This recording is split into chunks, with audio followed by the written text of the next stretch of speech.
So this is some breaking news. I mentioned it in the last video, but here's the soundbite. But that's not all.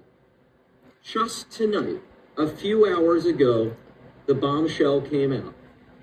The nonpartisan CBO's official numbers show this bill will bring about an over $500 billion cut to Medicare.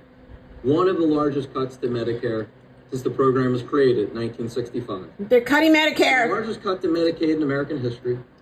Devastating cuts to the Affordable Care Act. And one of the largest cuts to Medicare in American history. And why? To help subsidize tax cuts that mostly go to the top 1%.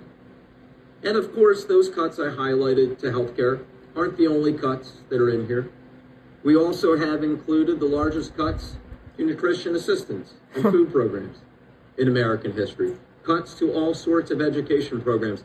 And the list goes on and on and on.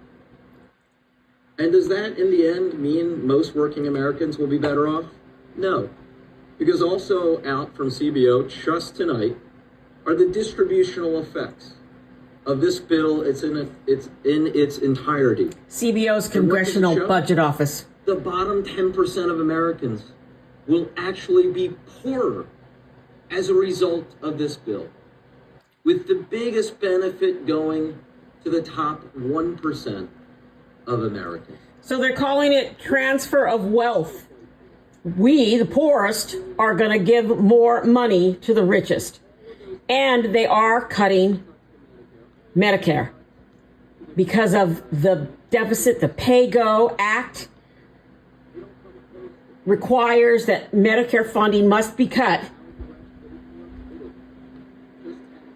And they were triggered by this budget. This Pay-Go was triggered by the budget. So Medicare, almost more than half $1 trillion in cuts.